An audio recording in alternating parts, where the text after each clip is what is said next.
Gostaria que você comentasse um assunto pouco falado, a segregação sofrida pelos judeus Mizraim em Israel, principalmente por parte dos Askenazes. Você falou aqui, né? Você comentou aí. Falou já.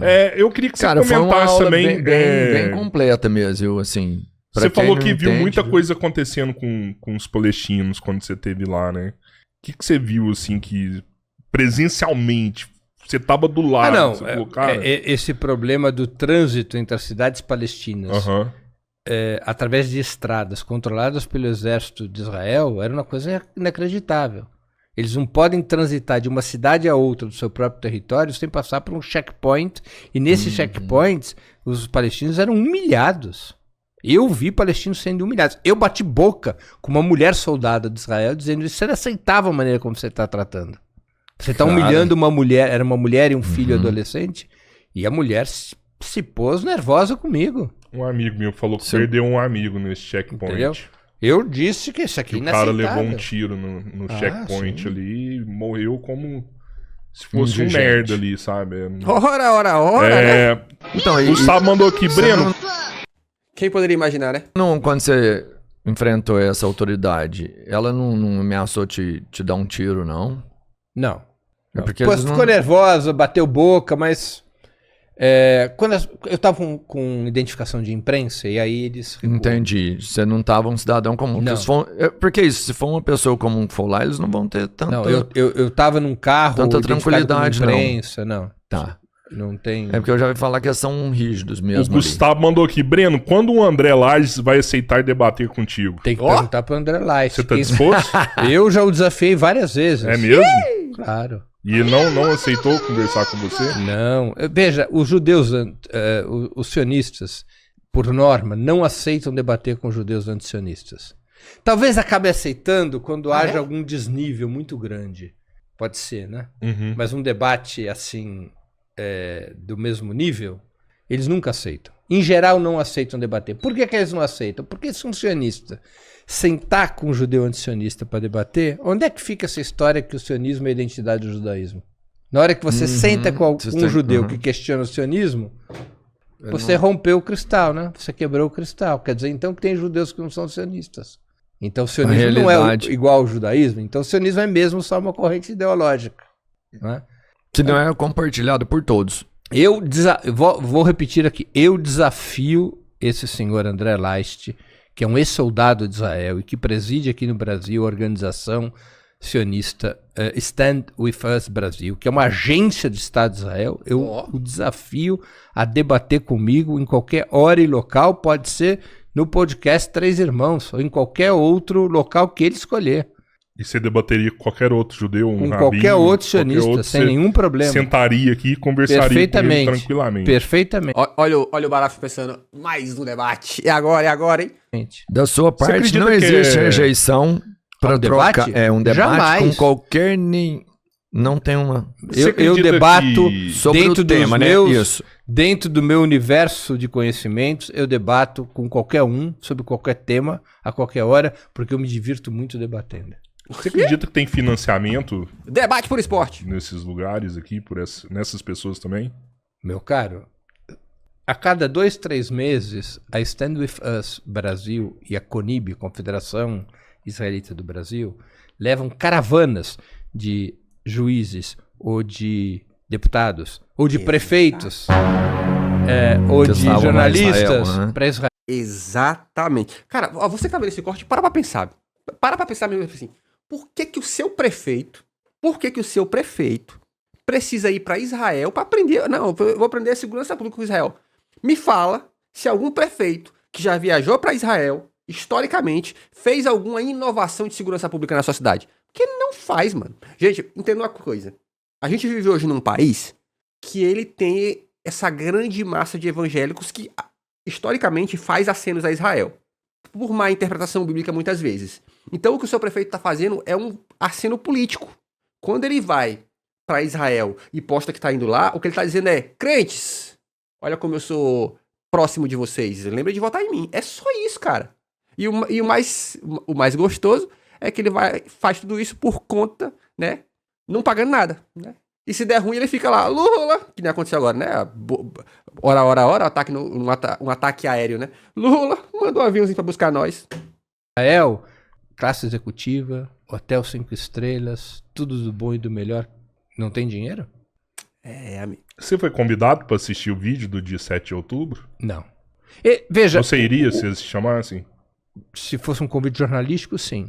Eles chamaram vários jornalistas. Não, mas a mim não chamaram. Veja, os sionistas têm comigo um problema que não é em relação apenas às ideias que eu defendo, ou em relação a mim como pessoa física.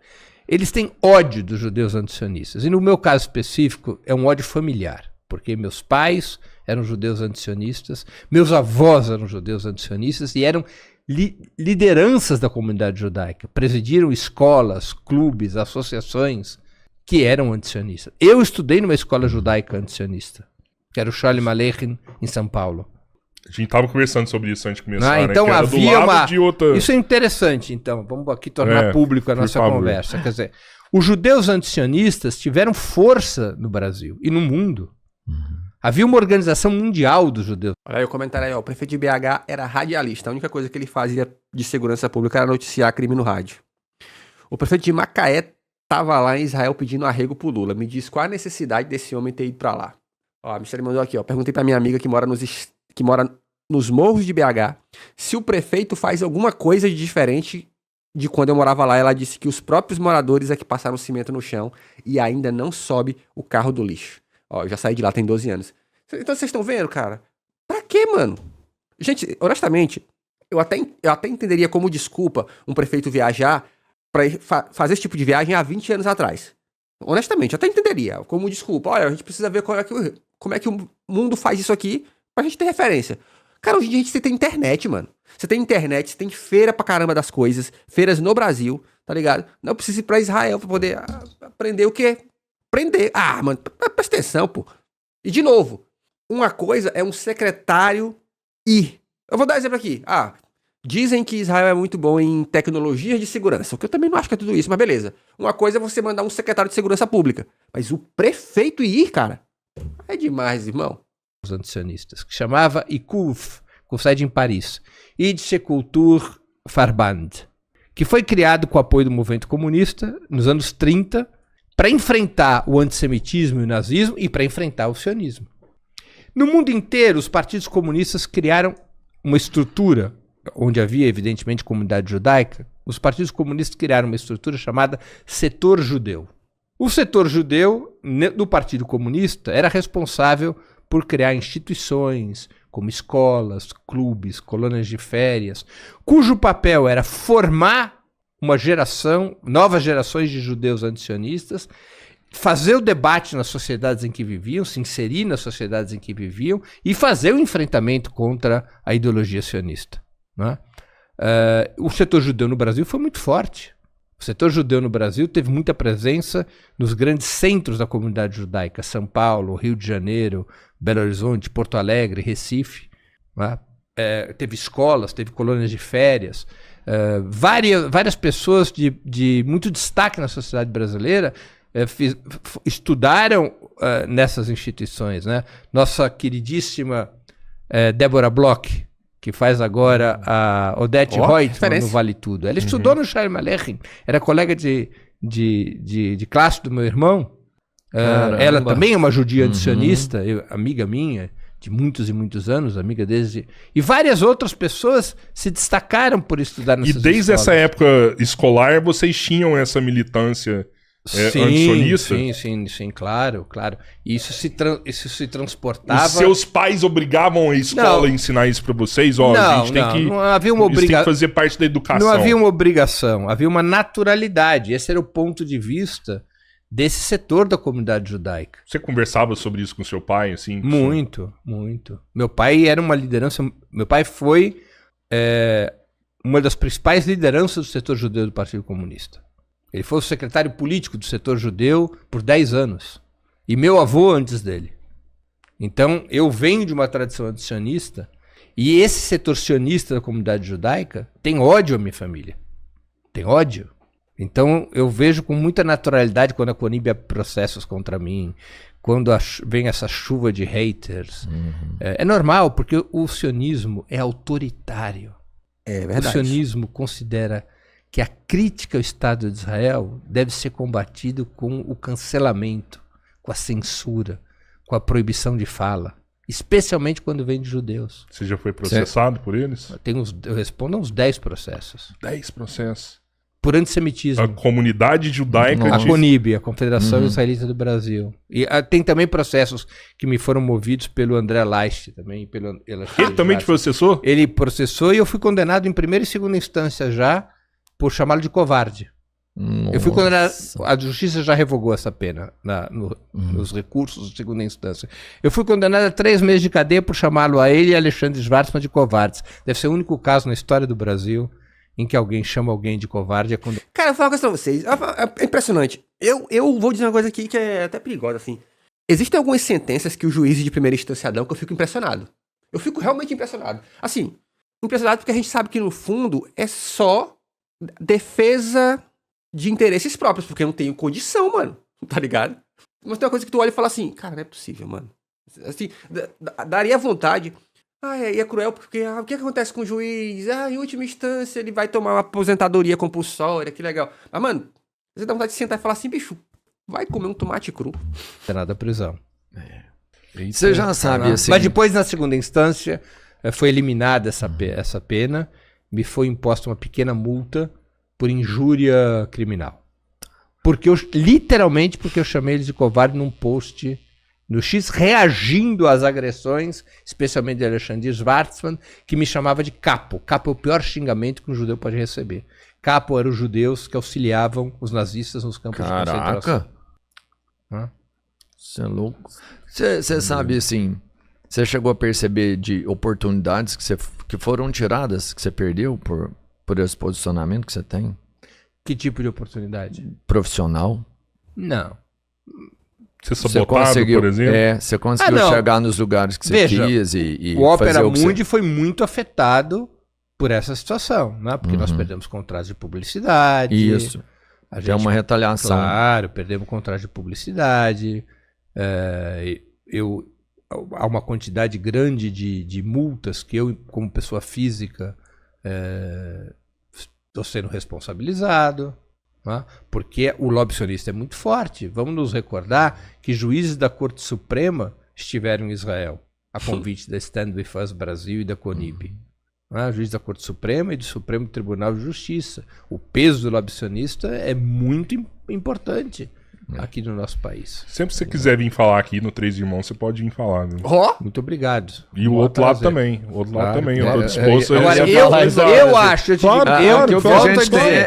eu desafio o senhor André Leicht ou qualquer outra dessas vozes representativas do sionismo a um debate claro sobre o sionismo, sobre Israel, sobre a questão palestina ou sobre a guerra contra o Irã. A gente tem um podcast marcado com ele em breve. Se não me engano, é no dia 5 ou 7 de julho. Ó, o Mindinho tá de short, cara. Tem um podcast marcado com Ótimo. ele. Vou conversar com ele sobre isso. Ele foge há mais de um ano. Foi o único judeu que eu vi debatendo com um palestino aqui no Brasil, né? Mas veja, o que acontece? Ele aceita debater com palestinos. Os sionistas aceitam debater com palestinos. Porque os sionistas no debate com o palestino sempre terão a carta do antissemitismo. Sim, claro. Exatamente. Claro. Sempre terão a carta do vitimismo. Sempre terão a carta do que hoje se chama lugar de fala. Por que com por que um sionista não pode debater com um judeu antisionista? Porque a carta do antissemitismo desaparece. E porque o lugar de fala desaparece. E porque eu considero que, pelo menos as vozes sionistas que eu conheço, são mas tão moldados pela mentira que eles são despreparados para o debate real. Eles mentem muito. E quando você mente muito, você não consegue sustentar isso no debate. Isso acontece com a extrema-direita brasileira. Eu vi uma vez você dizendo no podcast, foi a primeira vez que eu vi. Tô perdendo amigo por conta disso, hein? Que você disse que você ia parar. Como é que era? Você ia parar de chamar gente de direita? Não é parar. Não é parar. Chamar gente de direita estava complexo, ficava sempre apanhando. Sabe por quê? Porque quando você molda o seu pensamento à base de falácias, de narrativas, de mentiras, como é que você sustenta isso no debate? Aí o Jones vai lá, o Jones vai lá e destrói todo mundo. Caratismo mesmo, assim. Não acho, eu nem conheço pessoalmente. Tem conhecimento da verdade, eu assim? nem conheço. Ou foram manipulados por essa história? Eu nem conheço o senhor André Leicht pessoalmente. Nem tô falando dele em específico, mas outros... Eu não acho que ali... O que acontece? A reprodução de uma determinada ideologia... Vai normalizando. Ela vai normalizando e vai moldando também o cérebro. Então, não é que a pessoa saiba... Faz sentido. Eu faz sentido, cara. Eu realmente acho isso.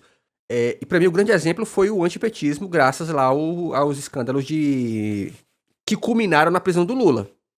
Aquilo mudou tanto a cabeça das pessoas que as pessoas não conseguiam cogitar para ir. Vamos só pensar aqui. E se não for tudo isso? Tá ligado? Um monte de gente, desde gente em cargos políticos a cargos da justiça, pararam de cogitar não ser tudo isso. A gente chega, inclusive, naquele ápice que foi o Pedro Bial falando: eu não entrevisto o Lula, não. Como é que é? Porque o Lula vai mentir, tá ligado? Meteu aquela. Tu fala, porra! Sério isso, irmão? Mas enfim, né? Falando uma mentira. Ela realmente acredita. Ela acredita naquilo. Você já parou pra pensar que talvez você pode ter sido enganado? Claro. Já? Por isso você já se questionou? Não, sim, por isso que eu sempre... Claro, o tempo todo sobre qualquer assunto. Uhum. Mas eu fui educado num método, e eu tento ser leal a esse método, que é um método da análise concreta da situação concreta. Toda vez que eu tenho uma certeza, antes de ter estudado um assunto, eu estudo o assunto. Ou seja, você não me verá defender o indefensável. Você sempre busca as duas versões da história. Não só buscar as versões, porque isso é a parte mais simples. Mas confrontá-las, as 2 ou 3 ou 4 versões, aos fatos. Porque os fatos têm uma materialidade. Exato. Ou seja, a ideia de que o que você tem na vida pública é um choque de interpretações é uma ideia falsa. Você não tem um choque de interpretações, porque você tem os fatos. Os fatos não são sujeitos à interpretação. Uhum. Tá? Então você tem que ter lealdade aos fatos. E isso é uma coisa essencial de qualquer um que se proponha a desenvolver uma visão científica sobre os fenômenos. Eu tenho uma formação marxista. O marxismo tem como uma das suas grandes virtudes desenvolver um método científico nas ciências sociais. É um método rigoroso que se baseia num conhecimento profundo da realidade. Eu acredito na ciência. Mandou a pio, hein? Eu acredito neste tipo de método. Às vezes eu posso falar, e muitas vezes eu faço, eu posso falar bobagem, eu posso me equivocar, eu posso cair em armadilhas teóricas, todo mundo está sujeito a isso. Mas eu não faço propaganda.